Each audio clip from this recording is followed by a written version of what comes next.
2 suspected criminals wanted on outstanding warrants in Cass County involving sexual assault and drug-related charges have been captured. 37-year-old Henry Webster was found in Cedar Rapids, Iowa by a deputy marshal. Webster will be transferred to Black Hawk County in Iowa there to face charges and await extradition proceedings to be brought back to North Dakota. The other man, 24-year-old Nathaniel Hooper, was found in St. Petersburg, Florida. Hooper also awaits extradition proceedings back to North Dakota. The city of Devils Lake has dropped its appeal of the state of North Dakota's plan to take city-owned land to build a control structure on the Tolna Coulee. The city commission's unanimous vote reversed the city's opposition to a dam that would provide relief to people downstream, but would cause flooding problems in the upper Devils Lake Basin. Mayor Dick Johnson said that both sides agreed it was time to work together for the good of all North Dakota, and that the city understood the project was needed to offer flood protection for downstream areas, and hopes downstream will work with the area to get additional water off the lake. The state is currently beginning construction on a second controlled outlet from East Devils Lake to the Tolna Coulee and plans to build a gravity flow outlet from Stump Lake to the Cheyenne. Fighting Sioux nickname supporters at the Spirit Lake Sioux Tribe responded angrily today to remarks by University of North Dakota President Robert Kelly and Grant Shaft, President of the State Board of Higher Education, who advocate repeal of the state law ordering UND to retain the nickname.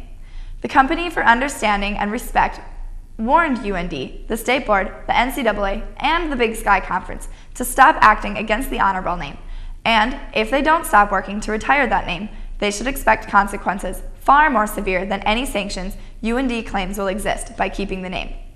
Frank Black Cloud, chairman of the Spirit Lake Committee, said he was not at liberty to say what the more severe consequences might be, except that they would likely include legal action. Today was another full day of activities here at Jamestown College as homecoming week continued. Today and yesterday, there was a blood drive in L2, among other things.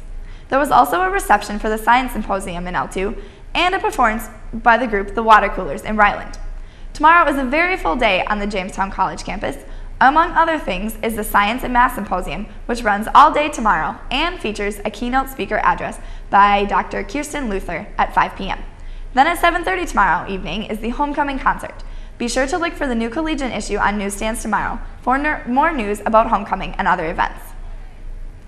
The Occupy movement has spread from Wall Street to across the country. 24-year-old Keith Cuesta landed himself a front-page picture on the St. Petersburg Times in Florida, where a small group of self-described 99%ers have decided to camp out in solidarity. News media of the Occupy Wall Street message has also spread across the country and into the nation's consciousness for the first time last week. This became prevalent when President Obama was asked about it at a news conference. They are also beginning to show up in polling data. In a poll conducted October 6th, 17% of respondents said they followed news coverage of the protests very closely, and an additional 25% said they followed the coverage fairly closely. Michael Dimmock, as Associate Director of the Pew Research Center, said the polling found a generational gap in attention toward the protests. 11% of those polled were of the ages of 18 to 29. What we can say is that there are individuals in the Iranian government who are aware of this plot.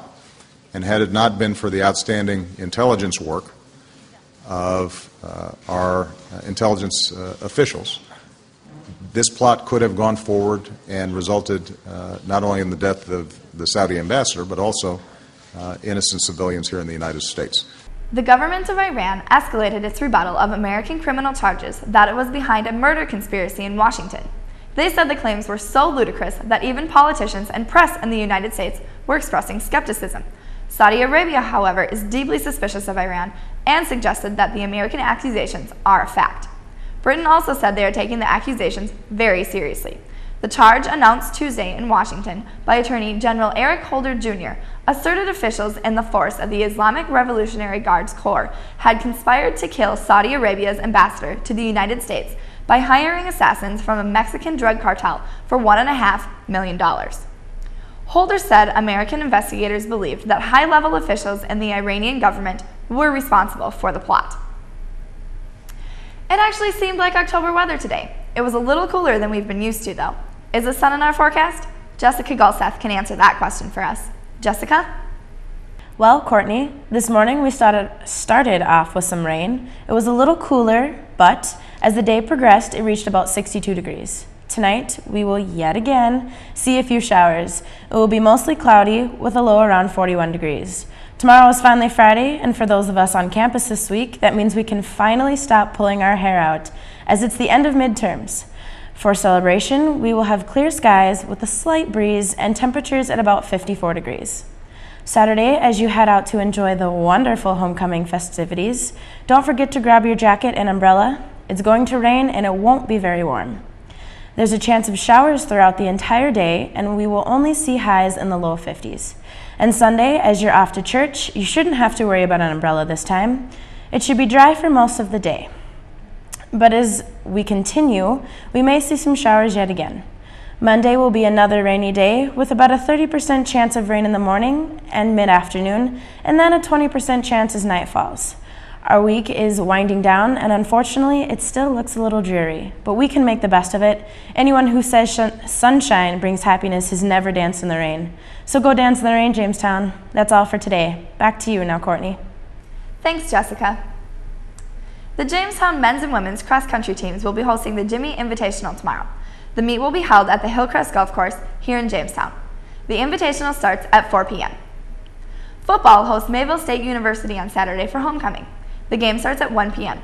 The Jimmies are trying to get their first home win of the year and improve upon their 2-4 overall record. Men's and women's soccer plays the University of Great Falls on Saturday.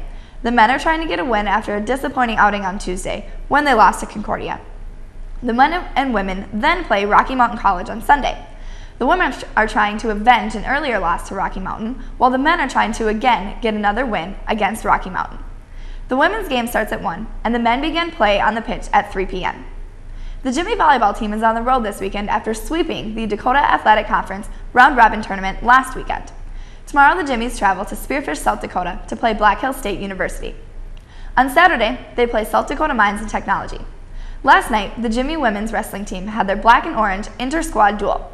The duel is a sort of a warm-up for the Jimmies, who begin their wrestling season on the 21st, when they travel to Iowa to compete in a duel there. That's it for the news on this 13th day of October. Join us again tomorrow night when we'll once again connect the campus with the community. I'm Courtney Oliver. Good night, Jamestown.